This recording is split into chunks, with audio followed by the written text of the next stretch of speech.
hopefully no one else jumps on internet. Oh, yes. Oh, kia ora, no mahara mai. Welcome, whānau. Welcome to Woo Table Kōrero. Caught myself a little unawares there.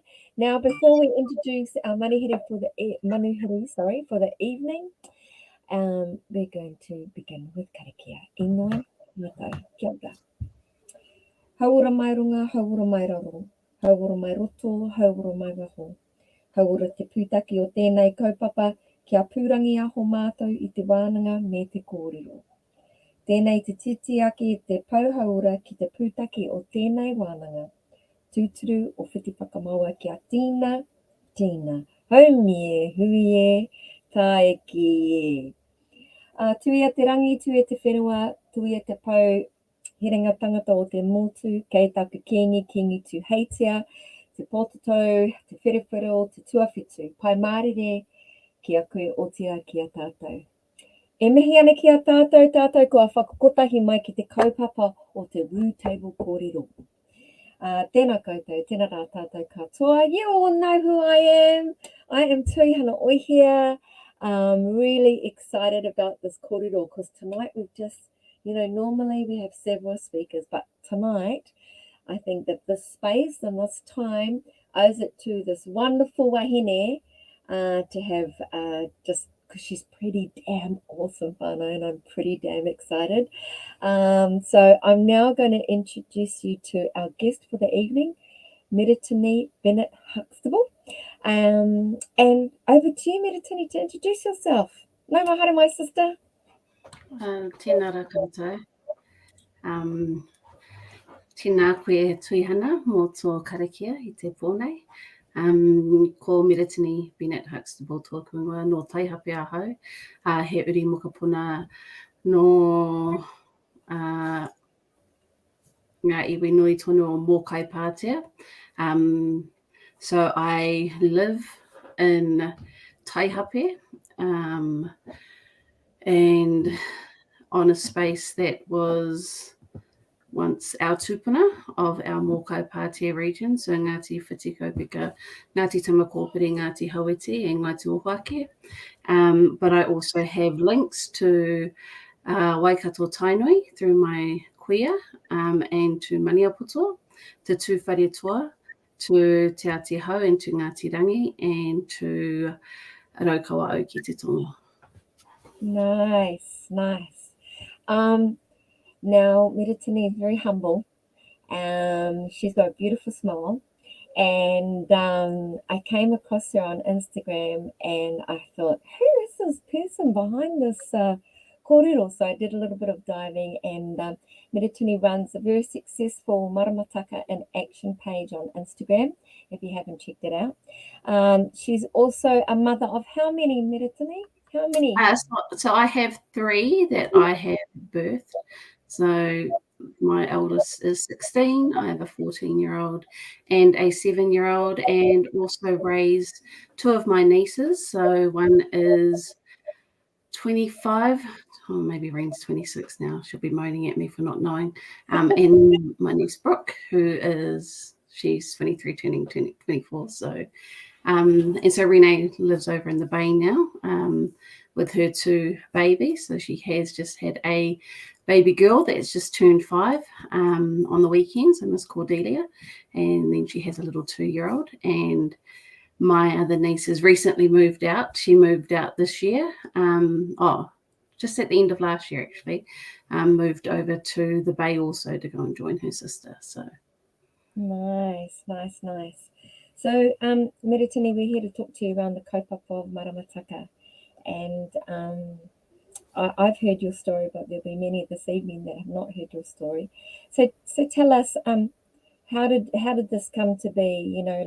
It's obviously your pumanawa, it's obviously your learning part of your matauranga. So tell us, how did you learn all about the Maramataka? And, how did it kind of land with you? Love to know more. Okay, so I'm a rural kid, even though I grew up in Whanganui for the first part of my life.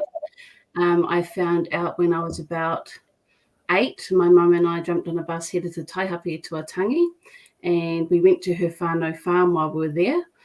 where we had to go and kill sheep and stuff like that to take to the tangi. And these are just things you just did. And after the tangi had finished, the house that we went to was empty at the time. So when we got home, my mum actually said to my dad, "That's it, I'm going home." So I didn't realise it was her family home. So it's a big, huge home. So it's a 6-bedroom home, a really old, built in 1896. So mum took us all back home. And so that meant that when we finally moved back to Taihape, I would go between Wanganui and Taihape because at the time I was doing kapaka, and so I'd stay with my grandparents. So I'd do the huiaranga. So the first 2 terms of school I'd be in Wanganui until I went to what would have been termed as intermediate. So we grew up.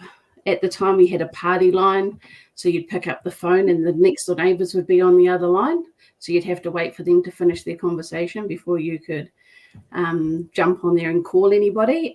We'd get our milk and bread delivered by the mailman unless you had your own cows and stuff like that. And we had gardens. So my dad was a huge gardener and we were divers as well. So all our lives I'd been diving either over the Wairarapa or we'd head over to Taranaki Way and dive over there. So as a kid, we'd just do all of this. And the same as gardening. So you just talk to it. Mum had friends that lived in Taihape that were very much sustainable whānau. So we would get butter and eggs and all that sort of stuff. And so you just do this barter. And so I grew up with that my whole entire life. And so being part of that whole thing. So I've always wanted to have mara, always got food and forage. So watercress, puha, all of that sort of stuff. We've always been foragers. And so fast forward, in 2016, I started working with Healthy Families, Wanganui Rangiti Kē Ruapihu. And at the time, in 2017, we made a big traction around mātauranga Māori. What are the movements that are occurring to inform how our people might be better suited in the wellbeing space? And so at the time, we were introduced to people like Hini Hotirini, Ruben Taipari, and Matuarere Ata Mākiha. And so I went up to Auckland to go and sit in these wānanga, and up far north as well to sit in these wānanga. And the one thing that I took from the kōrero was they said, go home and figure out what your Maramataka looks like. So at the time, I sort of knew what they were talking about. So to me, it was just, okay, so I go home and just be more connected to the taiao. Is that what you're saying?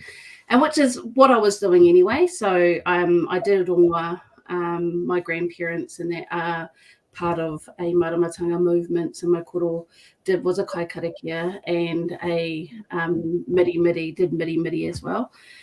So we did that. So that was just part of a natural occurrence that happened in your house. If somebody had a mamae, you just naturally, as a child, just go over and miri somebody to help them. Or koro would just do a karakia every night, when we were around my nan and granddad, and we still do it now. I would have missed tonight's karakia session, so 7 o'clock is our karakia session for our whānau. So we just did this. And so when I came home, I did a huge download to have a look through a lot of our documentation that we have here at home in our Waitangi claims and diaries and that we have at our farm, because our house is so old. There's a lot of documentation in the cupboards. So that my great-great-grandfather would have left in there. So I just started doing just a big, huge recon. But the biggest recon that I did was with my grandmother. I sat down with her and I just said to her, I said, have you ever heard of a Maramataka? And she goes, man, I haven't heard that name in years. I said, what do you mean? She goes, the last time I would have seen a Maramataka would have been around the 60s. I says, really? And she goes, yep, your Uncle Moffat, who is one of our kurawa that lived out at Mōwhango, just out of Taihape. He used to go outside every matariki or every puanga and reset the Maramataka for everybody in the valley, and then type it all out and give everybody a copy of this Maramataka. And that's how everyone would use it to do their gardening. So I said to Nan, I said, well, gee, do you have a copy of it?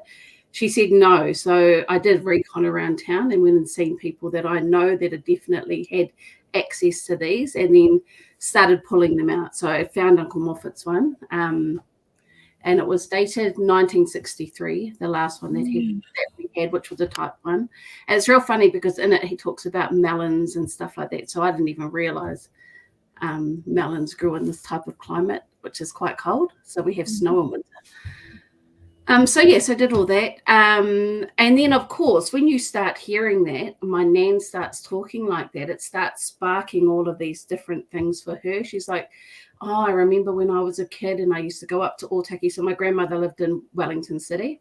But every weekend she would go to Otaki to their whānau gardens, and they would barter with their whānau kai from Otaki, whether it was fish or whether it was the produce, and then barter with the butcher and the bread maker down in Wellington, in Te Aro. So that's what her life was. So of course, you start talking about this to my nana, and my nan just starts blurting out this whole opera of stuff that she'd completely forgotten. And because I really wanted to know how come my dad was such a green finger, like my dad just is just amazing in the garden. So he pretty much goes around and does everybody's gardens. So it started all of that. And then so everywhere I would go, I'd ask questions. I'd go to Hui, I'd go to Runanga Hui and have discussions with people. I'd go and corner Kuia and Kōrero and sit down and have coffees. I'm a very inquisitive child, so always happy to have a coffee and a cake and have that type of kōrero with everybody. So yeah, so and then what happened is with my dad is that just before Christmas, there'd always be this big movement of all of us getting ready to go for a dive. And we wouldn't leave until a specific time. And I'd say to them, why are we going? Why can't we just go the week before Christmas and then we've got all of our stuff at Christmas time, like that makes more sense to me. And he would be saying, no, you've got to go when the moon looks like this. So the moon's got to look like a bowl. And so when it looks like a bowl, we fill it up. When the bowl's empty and it tips over, then we're not going out to go and get any. I said, well, what about when it's full moon? And he goes, well, that's just being greedy. So I was like, okay, all of that makes sense. And so as we head out there, so it was always on this particular moon, we would all head out to the coast. And it didn't matter if it was on a Wednesday in the middle of the week, we'd all just be in the car and just heading out there. We didn't have tents or anything. We'd just park up on the side and put a tarp up.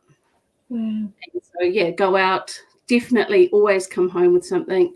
And as you're driving, there'd be all these other different tohu that we'd be seeing. And there'd be my mum would be going, oh, look, the kinas are going to be fat. So we'll make sure, everyone's out there to go and get a kina.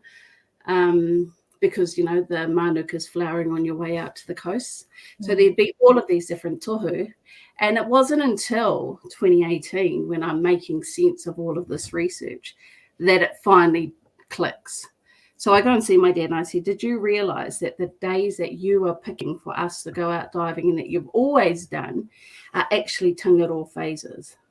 And he goes, well, what does that mean? I said, well, it's a Maramataka. It's how you dive by the moon, like understanding how the moon patterns. Have you always done it like that? And he goes, well, obviously, but I didn't realise that that's what it was. So my dad's not ADL speaker. He and so I think he probably has a little bit of trauma that's associated to that, like most of our people of that era that had the language and that torn away from them.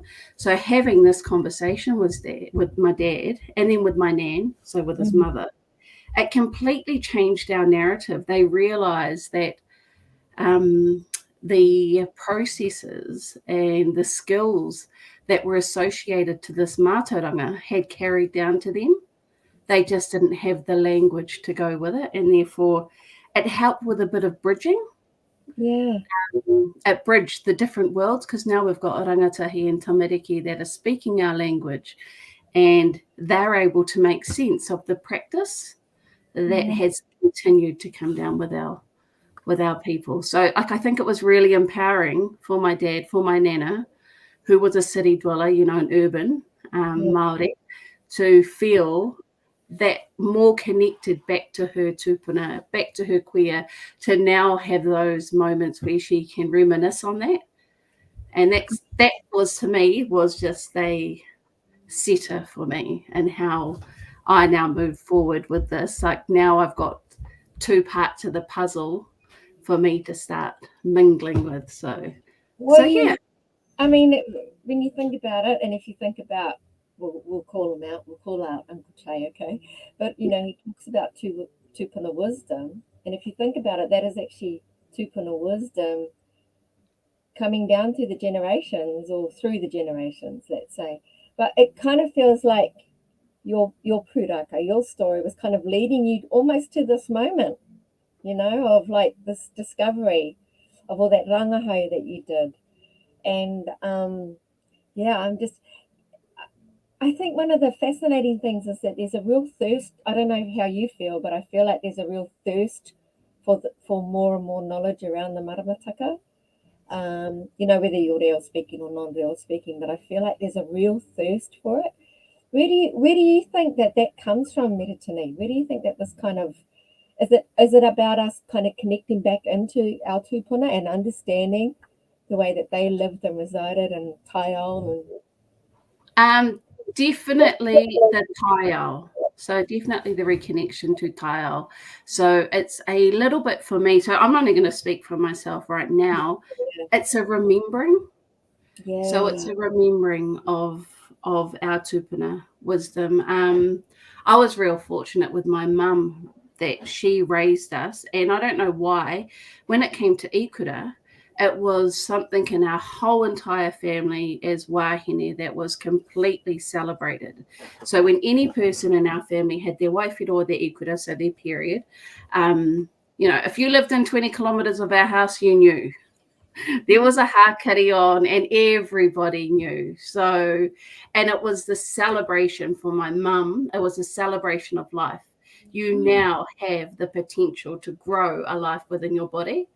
Not that she's saying that you go ahead and do that, though she would have. She did say that, like, you go ahead now and have babies. But it was the potential for you to now be able to create life, and that was worth celebrating. And I asked my mum, where did you even learn that? What makes you think that? And she goes, I know our people were magic. So my mum wasn't raised with that at all. So, but she had this innate feeling of being magical and having that innate wisdom already inside of her. Though every second word that my mother said was a curse word, you would never have believed that that was actually what she was thinking half the time. Um, but yeah, and so Manaki was a big part of her life and doing all of that sort of stuff. And so I think that that's what it's done for me. It made me, so I grew up like that. yeah, But then when you go off and you live your life and then you come back and all of a sudden your 20s and your 30s are gone, all of a sudden these types of things, just a reminder that you are magical. You have this amazing innate indigenous knowing, and that's what I feel like I'm doing. It's people have had this indigenous knowing activated within them. So, and that's what I feel like. I feel like that's what I'm giving out to people when I give them a practical application to how our mātauranga can work. yeah, Um, because I must admit sometimes when I read because your page pops up on my feed, and sometimes it's like, does she know what I'm feeling or thinking today? There's just some. It's just this uncanny resonance with some things that you put up, and then also I think like understanding that the moon phases actually do affect us. You know, one of the questions that I wanted to ask is, if you want to know more, like how do we start to know more? Where's the beginning point, or is it different for different people in terms of learning more about the Maramataka? I definitely think the starting point is to find people like Mahina, like Maramataka Māori, like Tuhi, like Reriata. Jump online and have a look at some of their stuff. If you want to use my pages, you can use that. But there's a lot of people out there now talking. Rangi talks about a lot of it. So it's just the remembering of our own innate lives with the taiao. So there's a whakatauki in Wanganui that talks around ko au te awa ko au. And so when we hear that, people just go, oh, yeah, I'm the river and the river is me. But it's more than that for me. It is, so if the river is ill, then does that look the same for our people in Wanganui? Do our health disparities sit at the same detriment as our taiao and our environmental disparities within the awa as well? Because I would say they would. I'd say they'd be one and the same. Mm, mm, Because of and it's because of those types of kōrero, which is old kōrero, yeah, just as a reminder to us that what's happening in the taiao is very much an effect of what's happening to us. We're made up. So when it comes to the marama, we're made up of 70 to 80% water, and therefore, if the moon can shift tides and whole oceans, then of course she is making some shifts in us. And so I find that if you starting to learn more about our mātauranga and our worldview and our creation stories, it will start to help you make those connections. So mm, if we understand the water flow of our seas and our oceans, and then you understand who is the atua of those spaces, what are their characteristics, what are the things that I might need to look for in order for me to better understand and move through the world. So, yeah. And is there, I mean, when we want to learn about atua, where do we go and learn about that, Wiratani? so everybody will have their own Me. knowledge base. Go back to go back to wānanga. Yeah. Um, have your wānanga, have wānanga with everybody and everyone that you know. Mm, But there's people out there like Mahi Atua that mm, now do their mata ora training, specifically focused around the atua. You've got people like Ihirangi Heke that talked about mhm, atua matua frameworks as well. You've got people like Paora Hurihanganui that talked about, he did some mahi around eating by the moon, but also using atua in order to train yourselves. You've got people like Te Mirirangi, who years ago had a Whakapapa Friday page, and in there he had a whole heap of dialogue that talked around atua. But yeah, just go out and do the research, and then go home to wānanga, or join on to as many wānanga as you can, and just start sharing the kōrero with people, asking people. Like, we've got people that are doing wakairo or karanga or maurako, all of these different expertise all have a version of their atua within those modalities.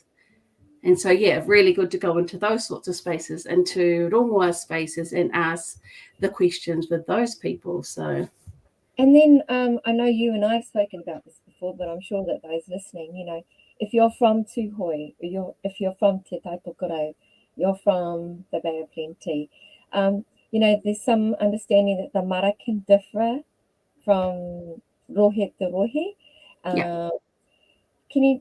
How do people determine what the mara is? The marama is for them, and actually, if you're not living in your rohe, and you're living in another, does the marama change for you? Like, yeah. So So the reality is the marama will rise and fall. So it will look the same. However, the difference being is your perspective from where you live. and then the tohu that is associated to it. So yes, Maramataka is the turning, falling of the moon, the phases of the moon. However, the and majority of us will have this general flow of how the moon works. So you'll have the whiro, tiria, huata, uenuku. So they'll have this general flow around the quarter moon. So for us here in the Wanganui Rangitike region, we use huna as our first quarter moon. But in a lot of our other areas, they use tamatea. They still have tamatea as their first quarter moon. It might be a tamatea ai or a tamatea tuhaha. But still, the energies are around about the same. Um, the only difference that I find really is to do with your locational tohu. So if Okay. you're coastal and you're an east coaster, then the tohu that are associated to the Maramataka in your region will be in line with where your location is. So if you're coastal, then it will be something to do with, you'll be able to watch out for different tohu in the ocean in terms of fish and stuff like that. Okay. If you've got a warmer climate, then you might have a different seasonal pattern. So even though most of us will be experiencing some sort of ngahuru at the moment, ngahuru or potūterangi, our seasonal for harvest is going to be different because our climates are all very different. So those are the only things that are going to be very different for your area. It's going to be what your climate is, what your bird life looks like, the arrival of the different tohu that you have here, when you might see something in the perspective at which you might see it. Yeah. So East Coasters are gonna, if they're gonna go out on the Tangaroa moon, they've got the edge on us because they're there already and they can see that that bowl needs filling, so they can get into the water a lot faster. All of us inlanders got to take our time to get out there unless we're out at 2 o'clock in the morning waiting for that moon to come up. So those are the difference. And you'll see, like in our spaces, there's so much narrative around the bartering of our different kai, and every rohe Mm, has their different modi kai. That yes. was their speciality for their region. So, and that's, to me, those are the tweaks of the Maramataka. So the Maramataka is just simply the word around the moon. However, everything that encompasses it is around the tohu of te taiao, Yeah. the tuhi, or te rangi. And Hmm. then what we're doing at the moment is around the tiro tiro. So what we're seeing in the behaviours of people as well, and our Yeah. interactions with the whenua as well. Yeah, because there's a couple of things. One is I remember you saying to me, "What date are you having it?" And I said, "Oh, the 15th of March." Why is that? Why is that date? And I said, "Because it's Mawharu, and Mawharu is a really good date, Miritini, because it's a good date because I'm all about energy." And you said, "Well, that's interesting because a friend of mine who's an introvert, because I'm an extrovert, he likes Mawharu for different reasons." And I was like, "Oh, so it can have different meanings for different people, right?" Absolutely.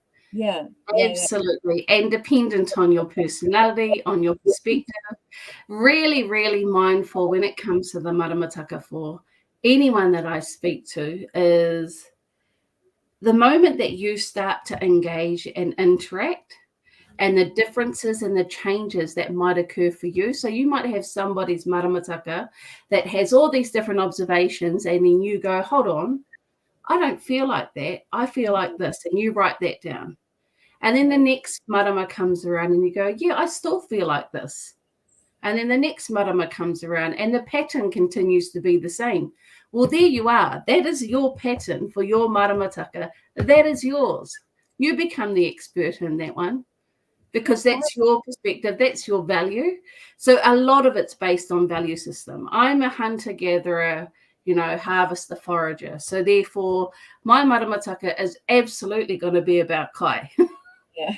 and where I can find it, and when it's going to be ready, and all those, and who I can give it to. So that's what my values are based on when it comes to looking at the maramataka.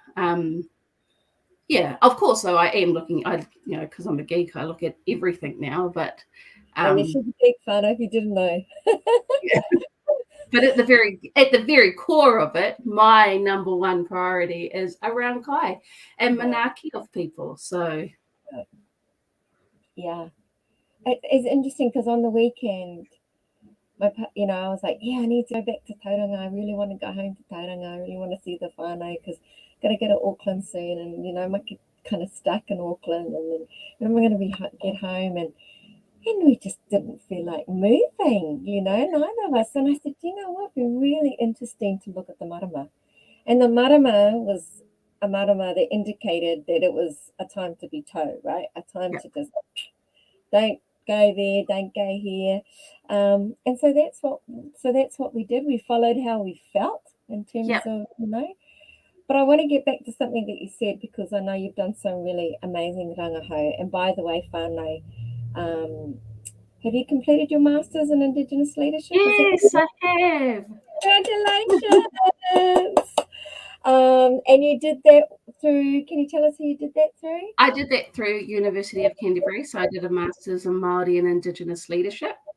Awesome, awesome. And Yes, and so all of our cohort actually from Rotorua all got our pass rates last week. So we're all in oh, celebration mode in the best way that we know how, which is half of us just sitting at home having a cup of tea. I might need to call in Iruera tū Hakaraina that has Yes, so Edu, so proud. a cup of tea. Yeah. One of the rangahau that you've done, which I found so fascinating, and I have to say that I've shared it with a couple of people since because it really moved me actually, is our oh gosh, I don't know why I'm getting so emotional, but can I please do one root table kōrero, not cry? Anyhow, one of the things is we've got really high suicide rates, especially amongst our tāne and our rangatahi. And I know that you've done some rangahau that literally is going to be such a taonga for you guys, if I can describe it like that, in terms of helping your men, because what you told me, and you can correct, and I really want you to talk about this, so I don't want to say too much, but you were able to actually pinpoint specific days, right? But anyway, I'm going to let you talk about this because I think it's just so amazing. So if you could share what you've been doing in that space, that'd be fabulous. Yeah, so we have a kaupapa that we run out of our office at Healthy Families called the Growing Collective Wellbeing. So it actually started as part of the DHB's push towards their prevention for suicide in the Whanganui district. However, what it has spun around and flipped into is a growing collective wellbeing instead. But just as a little bit of a coho, I thought when I started doing a lot of the Maramataka and looking at the energy levels, looking at the patterning behaviours that we could start to see, I thought it would be really good to overlay what some of the statistics in Whanganui Rohe are looking like in terms of our suicide, as it has quite a high suicide rate. And I already had assumptions around what I thought this Mm-hmm, would lie in, mm-hmm, because there's some real patterns that you can see that occur in the Maramataka.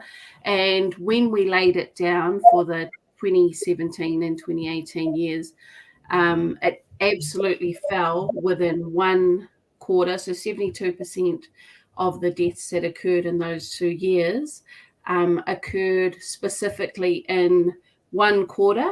And of those deaths, we can probably pinpoint the days in which they were falling as well, especially because they were Māori. Majority of these were Māori deaths as well.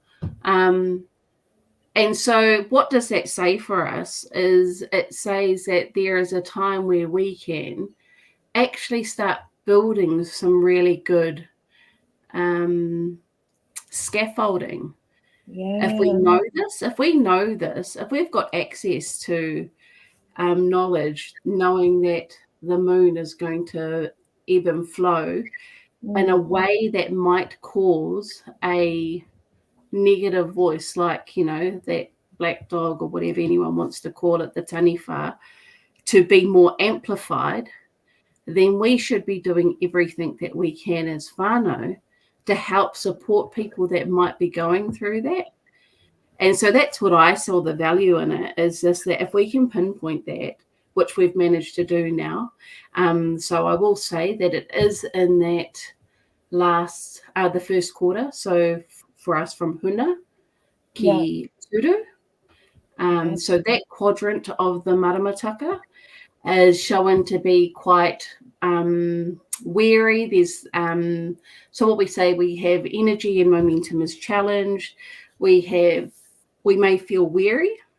Mm-hmm. Um, we're developing energy, but it's a time to tread lightly. So hence Okay. the reason why over the weekend you might have been feeling a little bit low. So of course it's a big low as well. So coming down with the tamateas. Patience is key. And so if you know all of this, what are some of the things that we could be doing from a Mātauranga Māori perspective as well to change the way that this narrative is? Number one, let's talk about it. So let's talk about that voice. Okay. Let's talk about the fact that sometimes that voice might be amplified. Mm. And so who do we talk to? Because this is normal. In Yeah. our world, it's cyclical. And so it's normal for us to sometimes feel that insecurity, that imposter syndrome tapping on our shoulder. And if you're an introvert, it's even louder sometimes. Yeah. So what I've found in that time, so even though it's happening in that first quarter, I've actually found the behavior patterns of a lot of our of patterns that are occurring in that quarter is about people wanting to connect, wanting to communicate. Uh, So people are actually more receptive, have been found to be more receptive to engaging during that time as well. And so I always say to people, if a friend makes a phone call during this phase, pick that phone up, yeah. you know. And it's been really tough with, COVID the way that it is for Yeah. us to try to make connections. So over the so normally it's around Ohua Mawharu Hotu, can be those 3 days that have quite a intensified, overwhelming feeling of loudness, if Okay. I'll say that. Yeah. And Yeah. so therefore you might find yourself wanting to connect to people. You might be more likely to down tools and just wondering what other people are doing. And so if you're a person that's an extrovert and reaches out, that might be the one conversation that you make to somebody that might change, you know, the trajectory of their life. And right now, with the way that things are, it might be just an Uber Eats delivery to their door. Yeah. You Yeah. know, Yeah. it might be just a koha box or something Yeah. sent via the mail because we can't make that connection if they're not going to answer the phone. But it might be just a virtual pick up 5 minutes, just check in, see what they're up to. But really important during this first quarter to make connection with our whānau. Yeah. And because we're more receptive to it. So there's times in the Maramataka where we're not going to be receptive to other people's energy. And I'll speak from personal experience. Tamatea is one of those phases for me. I'm Okay. not the most receptive to people's critique during tamatea phases. But yeah, so there are times that we're not receptive, but then there are times where we are. And I think it's a natural flow that we should be really receptive in a time where we are seeing an increase in suicide as well. Yes. And Yes. because our tāne don't talk about things like this, and we need to change that narrative. Do you think this is a very personal? And I don't know. I don't want to go too much down the rabbit hole with this, but do you think that our Tane don't talk about this because of perhaps colonization, or do you think that that's a cultural thing that's always been with us in terms of? I know you can't speak for all of them, but do you have a whakaaro on that? Yeah, I do. No, I don't think it is part of our makeup. Okay. I absolutely think it is a colonized intergenerational trauma factor. Um, and I've got a friend of mine that's doing his PhD around unlocking what masculinity looks like for our men, and for tāne Māori, and how they're looking for ways to become more connected to their well-being. So giving them space to kōrero is one of those. Yeah. There needs to be more spaces for that.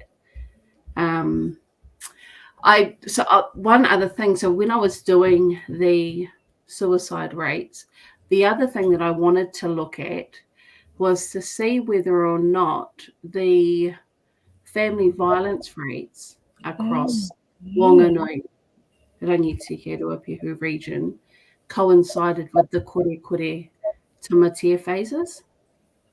I Yeah. wanted to see whether or not those two phases had an increase in family and domestic violence, because I find those are really, like, especially the tamatia phases. There's some real, and it's got, like, it's an energetic thing, but the patterns that I see is it's a time that wahine and Tane don't always agree and see eye to eye. Mm, mm, mm, mm. I just, I- I'm finding it interesting because as you're talking, I'm like, everything really is interlinked. Like, because there's a certain vibration that comes from the taiao or the moana or the awa, but there's vibration, right, that comes from papatuanuku, from, and I wonder whether we've kind of, and then you talk about the Maramataka, and I'm like, oh my gosh, it feels like, it's all kind of clicking into making sense. Yeah, Yeah. And I yeah, think what would be really interesting for those that are listening and even myself is to actually track how you feel on certain days. Like if you're doing your gratitude diary, a lot of people do, gratitude every day, is to actually write down perhaps how you're feeling and then what that moon phase is. And then that way you can actually track it for yourself. Because as you said, it's different things for different people, right? yeah.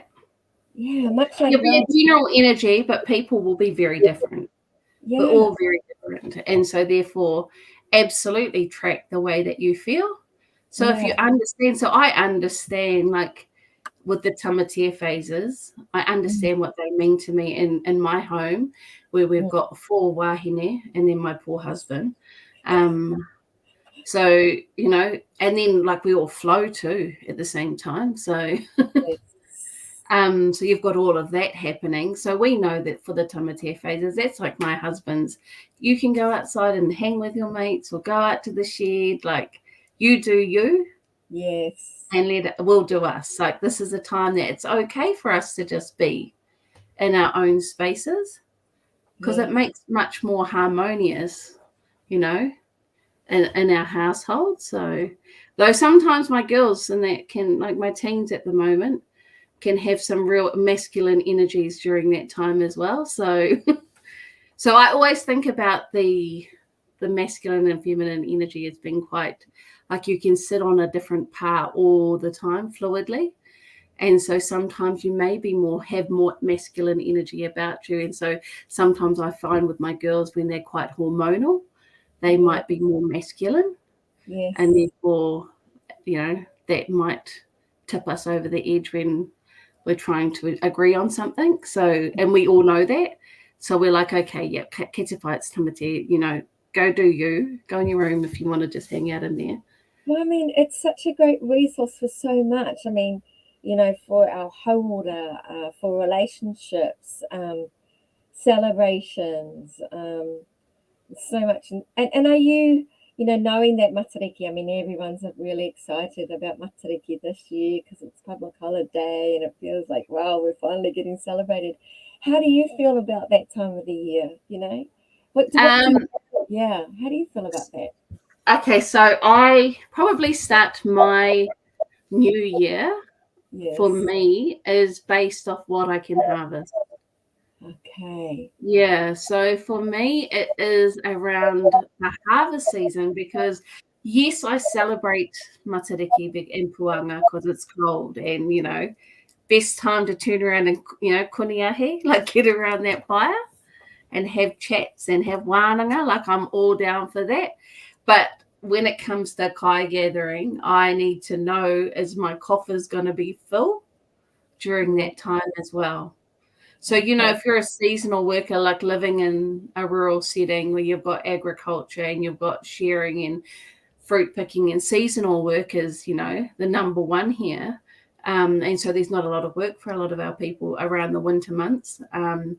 Therefore, did they make hay while the sun shine? And Yes. have they put any of that hay away for another day? So it's those types of things. It's like knowing moving forward that, have I done enough to sustain us over this time? Mm, Like, my biggest thing is, like, I'm not going to have access to pears and, naturally in season fruit and peaches and nectarines, but I will, because they'll all be bottled in my cupboards, or they'll be in my freezers. So, come the middle of August, nothing better than a peach sponge, so the taste of summer when you're not feeling like summer is coming anytime soon. I mean, today was like, just get those last of those nectarines because they're really not here for that much longer. And the whole bottling gene totally skipped me. So, oh, well, we know where to come when we want some peaches in the middle of August. Is there a month? And I know this is probably too much of a general question, but I know in some of the kōrero that I've had, like with Uncle Che and with others, that August is not particularly a good month for us in the Marama. So Um, yeah, so I have seen a lot around Apunga. okay. I don't know a lot about it myself. However, in tracking all of my patterns, so I've got, like, now, access to looking back through the last 2 years of my posts, Um, and, since 2017, like, tracking every single feeling moment, what other people have said, like, I've been able to do that because then I'd monitor other people and watch them. I would say, so I don't have any information on Apunga, but what I have noticed is, as you come out of the colder, so out of the makariri mhm, into koanga, the mhm, spring mhm. season, Aye. there's a real risk if you haven't saved enough over your winter period. So that might be putea, Yeah. that you might be really lean, Mhm. kai might be really lean. And so when you come out of the makariri and you head into that koanga, marama, there might be some lean periods, and lean periods are not helpful for many people. Yeah. Um, and so that all of that type of kōrero might be a little bit more amplified for us during that time. So it could be either August, September, and it might be September. So last season it would have probably been more around September. We've had a later season. Yeah. So if we're looking at the Gregorian calendar, so it would have been around the September time. And so it's just to do with whether or not you've saved enough. And if you haven't, people will start to feel the real dread of, when are we going to be able to put more kai on the table? That's really interesting because if you think about when we went into lockdown last year, it was actually at the end of August. Yep. And it's interesting because a lot of people found it particularly hard, harder than any other time. Yep. Um, and yeah, that's interesting because it kind of all makes like that totally makes sense. And then my other question was, um, it feels like seasons of shifting are moving. It feels They're like getting longer. Yeah, yeah, they are getting. We've got a lot longer dry season. So I take my reading for every marama in Mutu Whenua. So during Mutu Whenua, I will go out and I'll just observe the morning. I'll observe the stars. I'll listen. I'll watch the cloud cover. Because where I live, it's all rural, so it's all mountainous range. So I can yeah, see it from all different points. I'll have a look at Ruapehu and see what's happening there. And then on my way to work, I'll just take note of all of those different things and just come up with a prediction of whereabouts I might see things. So whether or not there's going to be a lot of rain, whether it's going to be a dry, wet harvest, whether there's going to be a lot of bugs, all of that type of stuff. That's what the Maramataka for me allows me to do. Allows me to do that type of coho. And so it's not that it wasn't expected, like anyone of us that is tracking the Maramataka or tracking tohu o te taiao, we will start to see all of those. You'll start to see that the birds and that are arriving a little bit later. You might have seen that the heke started a little bit earlier in some of the streams around Rotorua and that for the tuna heke. So you're mindful of all of these because remind ourselves, the taiao has its own rhythm. Yes. It Yes. doesn't go by ours. Just because September says that it's the first and that it's spring, it does not necessarily mean that it is spring for everybody. So There's my colonized thinking coming into it. no, but it's key to find because that's these are the things that we are starting to learn is Yes. Yes. that remembering our Yeah. tupuna remembering. Yeah. Yeah. Yeah. Yeah. Yeah. Yeah. Yeah, Because so if we do see those types of changes, I think it's natural.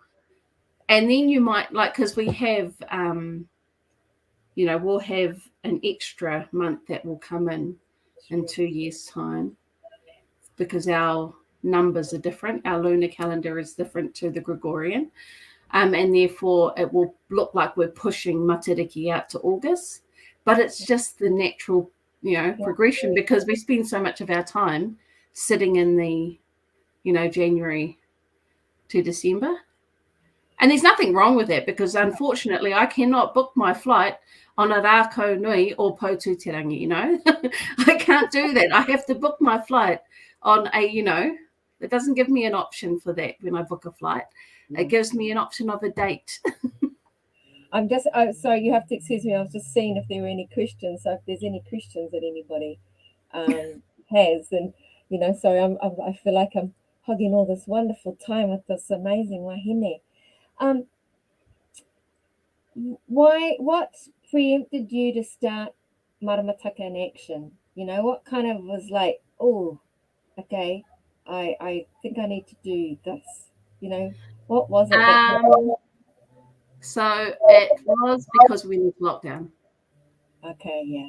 Yeah. So it was actually I went to a wānanga, and at the wānanga I must have seen Uncle Che at something, and he talked about the thunder rolling and the lightning and the winds started.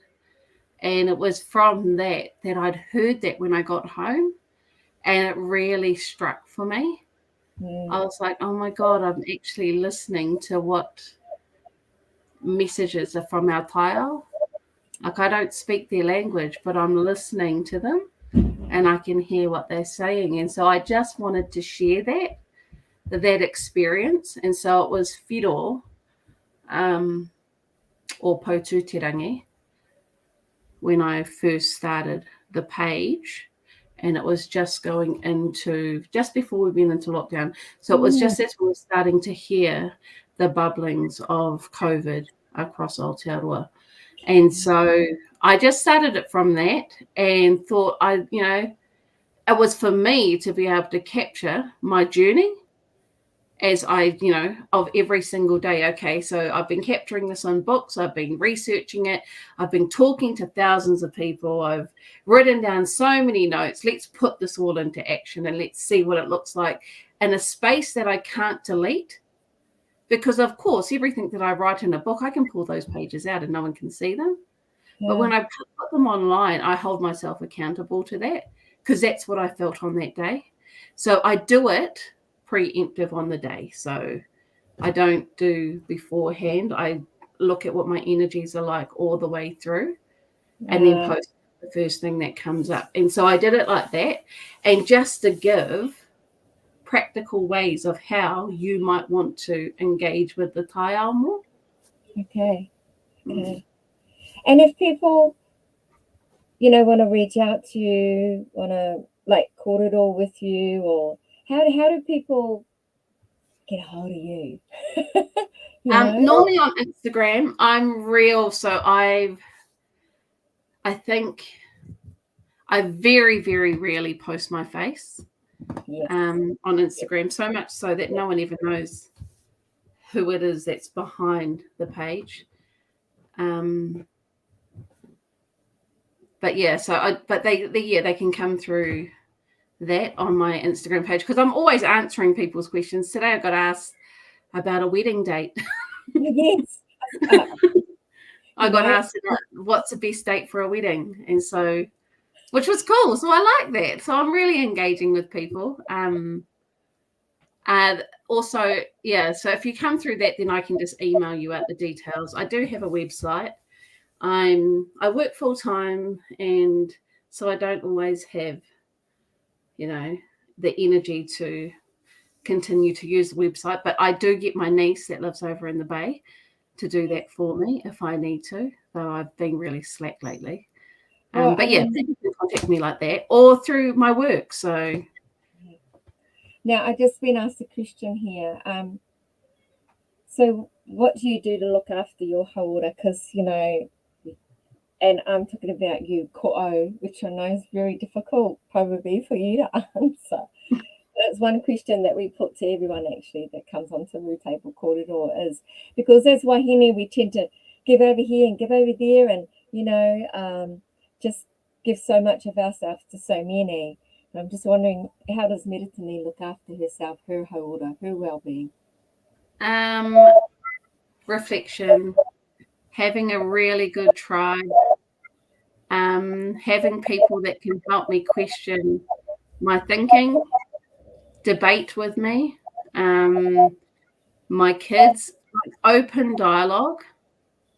It doesn't matter what it is. I'm really honest. So if you ask me something, I will be completely honest about whatever it is, and you may not want to hear that. Um, I've when before I did my masters, I used to be really, really active. So I used to do Iron Māori. So I did 10 years of Iron Māori and stuff like that. Yeah. I used to do adventure races. So I used to be really, really active. I decided that when I was going to do my masters, that I would put activity to the side. I learned quite quickly that that was not a good thing for me. Yeah. Yeah. And then with COVID, like it made it even worse. So instead of looking at physical activity like getting on my bike and going for a mountain bike ride or things like that, or going for a hike, I decided just to turn it up and just be more active around home in the Mara, on landscaping, yeah, going out hunting and all those types of things. So just changing the way in which activity is instead of doing at the gym, though my girls and that are both massive gym goers. So I think mama now has to re-establish those roots again. But yeah, really honest, I'm real fortunate to have a a really loving husband, a really strong whānau. I grew up in a really strong whānau. I have my nana, like, so my queer is still alive, and we have catch-ups, we have gossip sessions all the time. So I didn't even mention, so I've got two. I come from a family of five, so I have an older brother, older sister, younger brother, younger sister. So I've got heaps of nieces and nephews. So being connected to whānau, being connected to friends, being connected to who I am, Yeah. to my whakapapa, all of these are all part of what's part of my well-being. So all of those different connections. If I need to go outside and sit on the ground or lie down, then that's what I do. Um, if I need to go and pick an apple off a tree, that's what I do. Whatever it is that moves you, is let it move you. Well, it sounds like you've actually got a really good sense of who you are and what like you can really tune into your tinana and your wairua and really, like you said, if you want to pick an apple, because that's what you're That's what your body or Wairua is telling you. Go and do that. So, and on your website, you have a diary Yeah, that so I you. do have a rātaka. So I just did this year with collaborated with three really special people to me. So and just captured our Maramataka journey over. So it was during Te Rua o Takurua, Te Toruhere o Pipiri, and through Te Whā. It'll come to me, but there was a friend of mine, male, myself, and then a young rangatahi couple. And so I went through and got all of the observations and just created a bit of a rātaka that people can purchase. So what it does, so it is an interactive rātaka, so it does give you pages and that to Yes. also write down, but it was mainly about sharing each person's different perspective on the Maramataka. So it was through either art, their koho that they had to share. So I've split it up with everybody having a little bit of a share of their own kaupapa. So I've got Nice. but yeah, just as a way for us to sort of use how other people might use the Maramataka. Nice. And then I know that you've also got a QR code, and you can put actually that can overlay your calendar, right? So then you can Yes, see so yeah, it. so this little QR code up here Yes. will scan the 2022 Maramataka for more kaupātia Wanganui. Of course, it'd be our names that I've used Yeah. onto your Gregorian tech on your calendar. This one here will print it off in a PDF. So you can have a PDF copy as well. So you can have the whole year and see what's happening in the whole year as well. And if you go on the website, actually, I've got a really in-depth version of that I've been working on over the last couple of years. Actually, there's a special part in that a really good friend of mine did for her thesis, was around looking at Indigenous sexual narratives. And so Ah, for 2 years, I got her to sit alongside me and map out a maramataka that was around sexual energy. And so, yeah, oh, so you might that's also on the one that you can purchase online. So it's a $2, just a koha piece on there that you can get a downloadable QR, and it has that on there. So, but yeah, and I'll to be honest, so I've been tracking that. This is the first time I've gone live with it for more than one person, but I've been tracking that for the last 2 years and sharing it amongst friends and colleagues and things like that. And my colleagues are like, I gave them this one, which is the very basic version. And all of the boys said to me, no, I don't want this one. They go, I want the other one I because it's been really, really helpful in their relationship journeys. wow. Well, Patrick Salmon just asked the question: does sensuality have an impact on a person's identity? I, I don't No, know. yeah, according to the Maramataka. That's a really good question. Probably. I would probably, yeah. My mate Tiana would have to be the one that would have to answer those questions. That's part of her thesis. Hey, I want to thank you for just sharing so much. Oh, he's got another one. Does sexuality determine a person's identity in today's society? No. Well, hey, No, no. like I said before, so I talked before around the fact that we all like I don't know. So for me, it's binary from a Mātauranga Māori perspective, and so therefore we can sit anywhere fluidly on that line of masculine, feminine energies constantly because Mm, we are made up of both. Like yes, we're made up of both. It yes, takes two way in order to make us. yes. Some, Like, yes, I carry my children for 9 months, but it doesn't step away from the fact that I've had a contribution to that, and that contribution pays half, even though I'm carrying for 9 months, it still plays half the role. and the development of that life. And therefore, we have an equal role, regardless of sexual organ for me. We have Mm. an equal role in fluidity along that line. That's just me personally, though.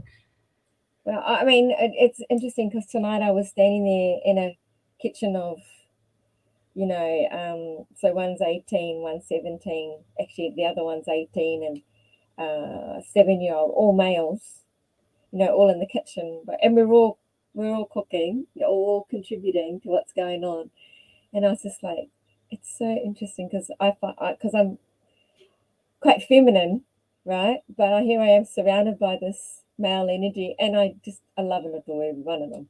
So yeah, it was, and I was like, you kind of think, it feels like it meant to be. I don't know what it was, but it just It's felt a really, learned. I think it's for me. It's a learned behaviour to be a stoic male.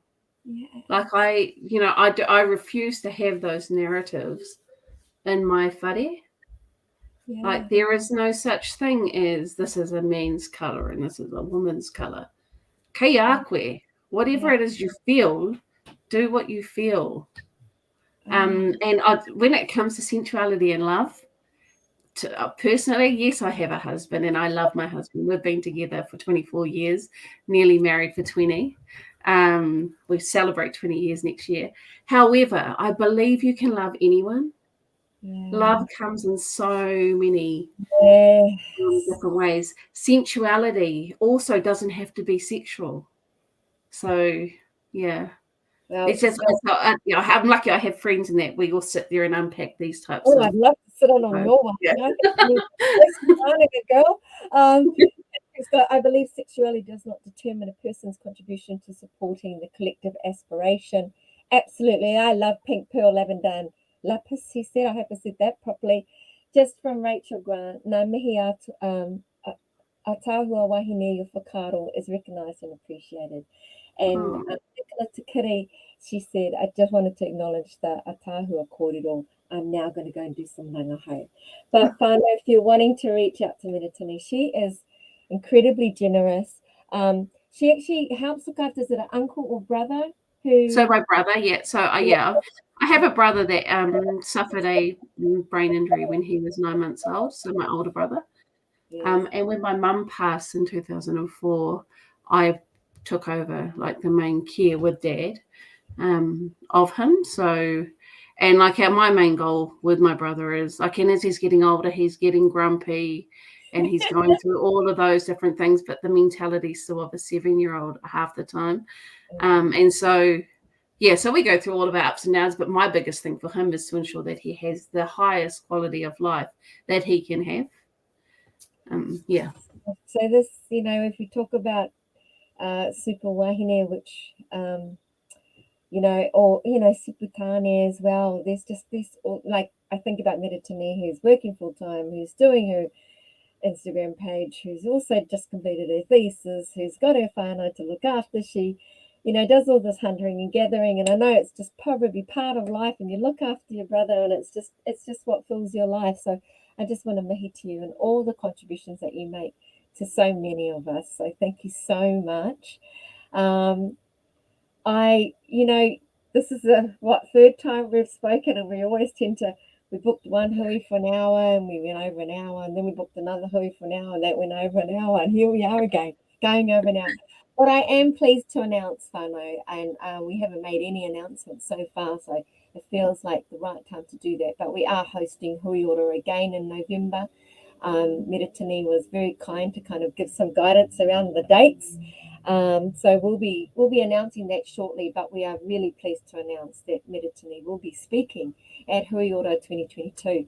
So looking forward to having you again, sister, as one of our manuhere at Hui Ora.